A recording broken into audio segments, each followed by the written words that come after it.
Katie has had a turbulent relationship history, to say the least, hasn't she? What do you think the root of her troubles are? Look, I think she has quite low self-esteem. Mm, I think she's quite insecure. I think she's got facial and body dysmorphia.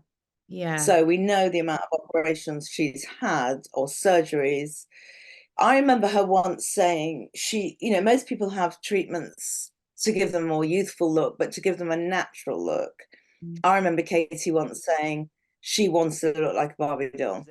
She just didn't want to look like herself.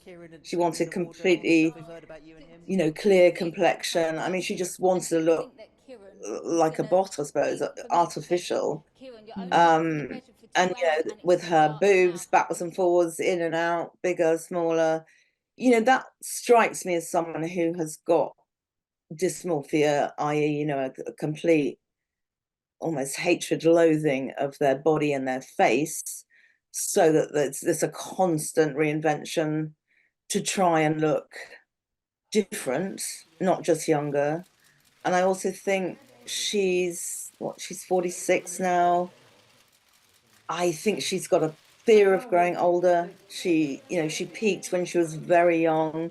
The fact she's even still newsworthy is remarkable, really, in a lot of ways.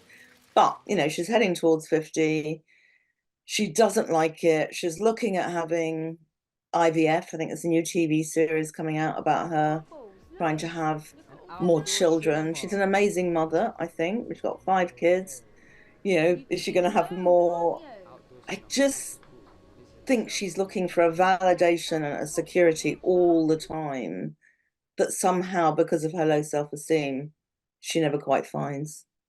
So how do you think that low self-esteem and these insecurities and the amount of surgery impacts her relationships? Well, I think she just finds it hard. I don't think she's probably the easiest person to live with. Mm. She seems to trade down, so each subsequent um, partner is younger. She's there's something in her again to do with her self-esteem. There's a certain lack of trust of men. I think she has been heartbroken in the past, certainly, probably Peter Andre being the biggest breakup of her life, and she never seems to have gotten through that. She's very keen to always have a man, but I feel she doesn't trust them, but then they will kiss and tell, and Carl Woods has done it and said she betrayed him, slept with other guys many times. She's looking, yearning for something I don't even know exists for her out there. So there's always going to be a flaw in every relationship she's in, and the reason she believes that there's always a flaw is something to do with her own sense of self, which is damaged or not right in some ways. So in a way, if you don't, that whole cliche, if you don't love yourself, how's someone else going to love you, is sort of, I think, part of her issue. Do you think the sort of her obsession with younger men is to sort of validate to herself that she's still youthful? I think a great deal of it is to do with that. And I think that's a lot of the surgery is obviously to look young.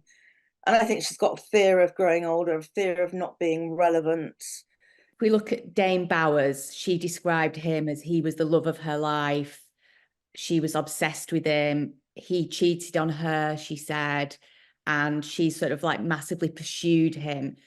How do you think that has impacted her, and what impact did she have on that breakup, do you think? Well, I think, if what she says is true and he broke her heart and he did cheat on her, and that's in her early days. So that's already set the start of a pattern of a lack of trust, of I'm not good enough, or someone's going to hurt me. And actually that has happened. It's almost like a self-fulfilling prophecy when you can't quite believe someone could love you that much and therefore they will cheat. Then this is almost that self-sabotage that she'll constantly do. So before she can be hurt by someone else, she'll hurt them, or she'll do something damaging in a relationship. So when they break up, she knows that it wasn't meant to be, it wasn't the right person for her. It's really hard to break that pattern. She's had a long, long history of it. I worked on a modeling show she did called Signed by Katie. Many years ago, I was the consultant psychologist on it. At that time, she was with, and I forgot his name, but the Spanish guy that she was with for a while, Oh, who Leandro. did, yeah, who didn't speak any English, by the way, and she spoke no Spanish. So I'd see them on set daily. It was just like they couldn't even communicate with each other, and yet she was in this intense relationship with him for a while. And I think that seemed very revealing to me about her, that she she's scared of going too deep in a relationship because she's terrified of being hurt, and she doesn't have enough faith in herself, particularly as she gets older. It seems to go from one extreme to the other, like she's the victim and then she's the perpetrator almost. But psychologically, that's very often what happens. It's almost like you're subconsciously punishing a different partner for their behavior by doing the same thing yourself, but with a different partner. Right. So it's it's a horrible cycle of trust, self-sabotage, destroying that trust. And it's because as your self-esteem takes a battering and you need a bit of validation, and then for a few moments you think you're not getting it. I think she's very intense in her relationships. She's quite demanding in them. If she's not getting what she wants, somehow going off and doing what other people have done to her, betraying them.